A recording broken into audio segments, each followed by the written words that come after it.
السلام علیکم ورحمۃ اللہ وبرکاتہ۔ ہمارا آج کا لیسن ہے سورہ النساء آیت نمبر 5 سے۔ اعوذ باللہ من الشیطان الرجیم، بسم اللہ الرحمن الرحیم۔ رب اشرح لی صدری ویسر لی امری واحلل عقدۃ من لسانی یفقہوا قولی واجعل لی وزیرا من اہلی رب زدنی علما اللہم فقہنا فی الدین۔ لفظی ترجمہ: وَلَا اور نہ، تُؤْتُوا تم دو، سفہاء نادانوں کو، اموالکم مال اپنے، اللتی وہ جو، جعل اللہ بنایا اللہ نے، لکم تمہارے لیے، قیاماً قیام کا ذریعہ، وارزقوہم اور رزق دو انہیں، فیہا اس میں سے، واکسوہم اور پہناؤ انہیں، وقولوا اور کہو، لہم انہیں، قولاً بات، معروفاً بھلی، وابتلوا اور آزماتے رہو، الیتامیٰ یتیموں کو، حتیٰ یہاں تک کہ، اذا جب، بلغوا وہ پہنچ جائیں، النکاح نکاح کو، فإن پھر اگر، آنستم پاؤ تم، منہم ان میں، رشداً سمجھ بوجھ، فادفعوا تو دے دو، الیہم انہیں، اموالہم مال ان کے، ولا اور نہ، تأکلوہا تم کھاؤ انہیں، اسرافاً اسراف کرتے ہوئے، وبداراً اور جلدی کرتے ہوئے، ان کہ، یکبروا وہ بڑے ہو جائیں گے، ومن اور جو کوئی، کان ہو، غنیًا غنی، فلیستعفف پس چاہیے کہ وہ بچے، ومن اور جو کوئی، کان ہو، فقیراً محتاج، فلیأکل پس چاہیے کہ وہ کھائے، بالمعروف بھلے طریقے سے، فإذا پھر جب، دفعتم دے دو تم، الیہم انہیں، اموالہم مال ان کے، فاشہدوا تو گواہ بنا لو، علیہم ان پر، وکفیٰ اور کافی ہے، باللہ اللہ، حسیباً خوب حساب لینے والا ہے۔ آیات کی تلاوت: وَلَا تُؤْتُوا السُّفَهَاءَ أَمْوَالَكُمُ الَّتِي جَعَلَ اللَّهُ لَكُمْ قِيَامًا وَارْزُقُوهُمْ فِيهَا وَاكْسُوهُمْ وَقُولُوا لَهُمْ قَوْلًا مَّعْرُوفًا وَابْتَلُوا الْيَتَامَىٰ حَتَّىٰ إِذَا بَلَغُوا النِّكَاحَ فَإِنْ آنَسْتُم مِّنْهُمْ رُشْدًا فَادْفَعُوا إِلَيْهِمْ أَمْوَالَهُمْ وَلَا تَأْكُلُوهَا إِسْرَافًا وَبِدَارًا أَن يَكْبَرُوا وَمَن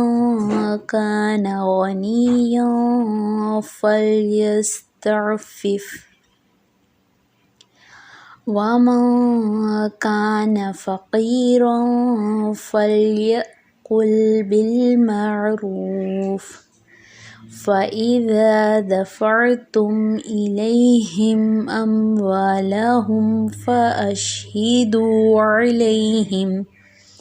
وَكَفَى بِاللَّهِ حَسِيبًا۔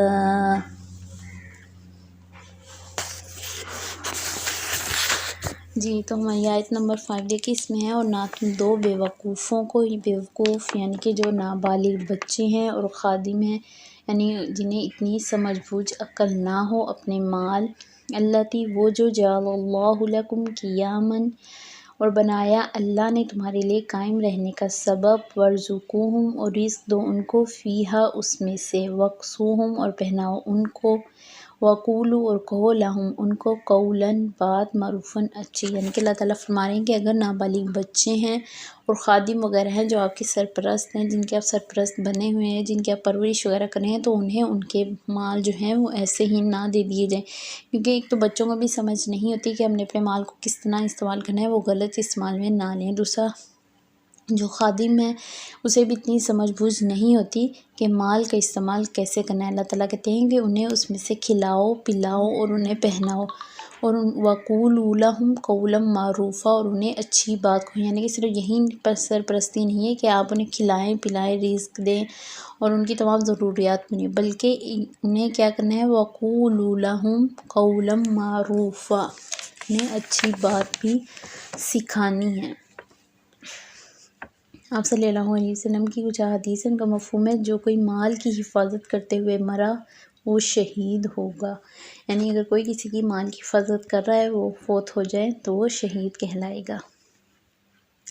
کسی شخص کے امیر ہو یا برا ہونا برا نہیں ہے، یعنی کہ کسی شخص کے لیے امیر ہونا برا نہیں ہے، یہاں تک کہ اس کے دل میں اللہ کے لیے تقویٰ ہو۔ یعنی کہ کچھ لوگ ہوتے ہیں جو بہت زیادہ امیر ہوتے ہیں لیکن ان کے غرور اور اس طرح کی چیزیں ان کے دل میں بہت پیدا ہو جاتی ہیں، ایسا جو چیز ہے وہ تو ایک برائی میں ہی شامل ہو جاتی ہے، لیکن جس انسان کے پاس اللہ تعالیٰ نے مال و دولت اسے دیا اور اس کے دل میں اللہ تعالیٰ کا تقویٰ ہے، تو اللہ تعالیٰ کا صلی اللہ علیہ وسلم کی حدیث میں پتہ چلتا ہے کہ یہ برا ہونا نہیں ہے۔ اکثر لوگ امیر لوگوں کو بہت برا کہتے ہیں، وہ بہت امیر ہے وہ برے ہیں، ضروری نہیں کہ ہر امیر ہی برا ہو۔ ٹھیک ہے جی، آگے ہے آیت نمبر 6،